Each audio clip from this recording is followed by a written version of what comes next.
Welcome to the Real News Network. I'm Jessica Devereaux in Baltimore. The debate over the safety of genetically modified foods is heading to the Senate next week. The House passed a bill called the Safe and Accurate Food Labeling Act of 2015 back in July.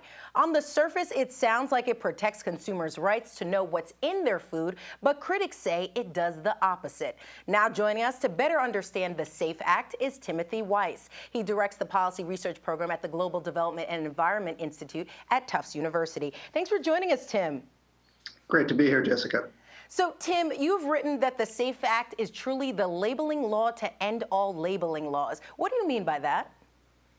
Well, the Orwellian title of the act, the SAFE Act, and the Safe and Affordable Food Labeling Act, makes it sound very much like it is intended to put in place a labeling regimen for genetically modified food, something that 90% of Americans in polls have said they want.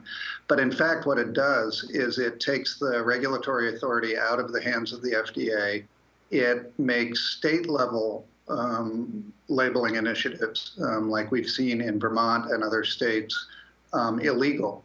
And it puts in place a voluntary labeling mandate that really only allows the companies to label things that don't contain genetically modified food. So it is truly a labeling law that ends the possibility of other labeling laws. Who are the interests behind this labeling law? The bill was drafted by the Grocery Manufacturers Association, right?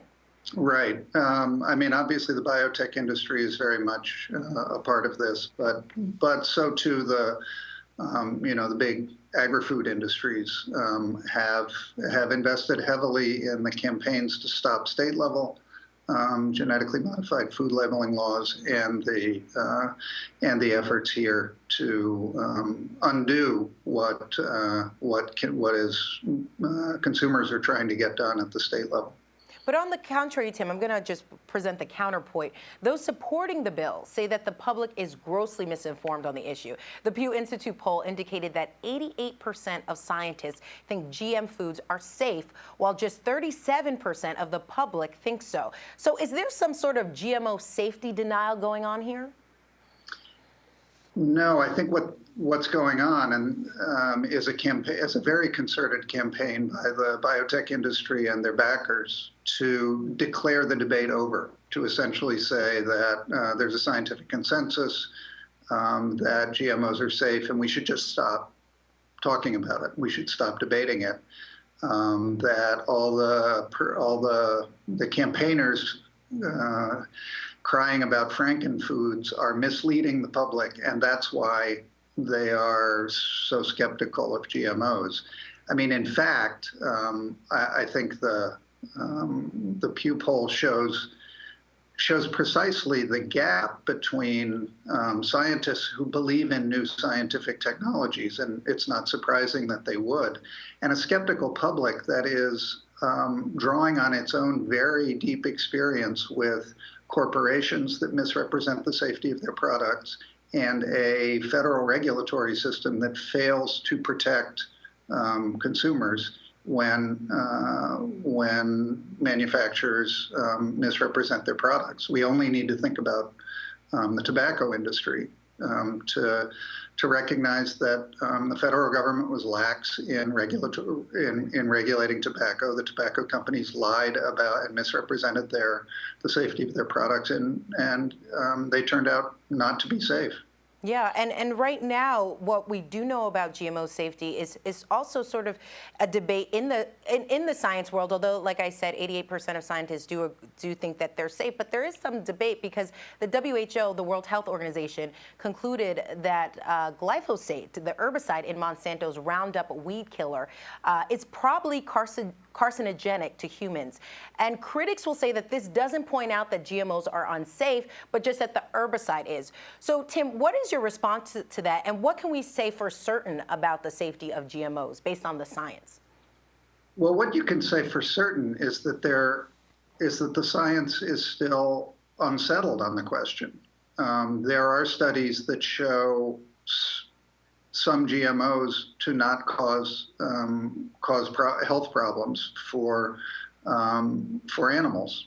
That's the study. Those are the types of studies that are done in advance of that need to be done in advance of the release of a new GMO. But there are plenty of studies that have also shown problems. So in the face of uncertain science, what is needed is more science. That is, a result that suggests that there is a danger should be replicated on a wider scale, should be replicated on a longer term study that actually takes the warning seriously and then investigates whether or not, scientifically, whether or not that there is indeed a danger.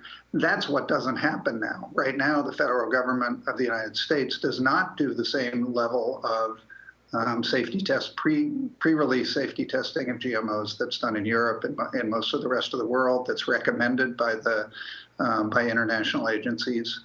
In fact, the SAFE law proposed law in Congress now would essentially ensure that we never do that kind of safety testing. The evidence, and one of my colleagues at Tuft University just did an exhaustive study of the literature and found plenty of evidence that there are the animal studies that have shown cause for concern and danger to humans, potential danger to humans. The glyphosate issue absolutely is a big danger, and I'll say more about that in a minute. But he found that, the assertion that the international academic associations like the National Academy of Sciences are all in agreement that GMOs are safe, they absolutely are not. There is no scientific consensus yet. There is a need for more precaution, and that's what I've argued, and many have argued, that the debate should really be about what level of precaution we as a democratic society are comfortable with. And I think the gap in that poll, in that Pew poll, is that scientists are not surprisingly more accepting of a risk and of a low level of precaution than the public, which has seen plenty of examples where it's been endangered by industries not telling the truth about their products and governments not adequately regulating those products. It's entirely misleading to separate the technology that GMOs were created to enable, which is that the plants that have the genetic modification are modified to tolerate high levels of application of glyphosate, to separate that from the large volumes of glyphosate that are now being sprayed on corn and soybeans, among other crops, all over the United States is just entirely misleading. It's also really worrisome. And frankly, I'll tell you that I personally started to get much more worried about my own health and safety in this area, precisely because what those Roundup Ready crops allow farmers to do is liberally spray a pesticide, an herbicide, directly onto the plant that we're going to eat. Normally, herbicides are sprayed on the weeds, not on the plants, because the plants would die too. But with the Roundup Ready crops, they can spray the plants themselves. That means that the issue of residues is much more serious, and the issue of the amount of exposure that could come through, often 4, 5, 6 times in a season.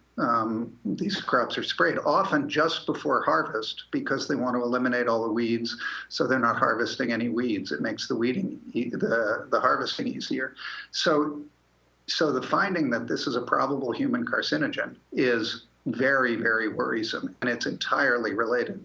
All the more worrisome, in fact, because of Roundup Ready technology that allows that probable carcinogen to be sprayed directly on the plants.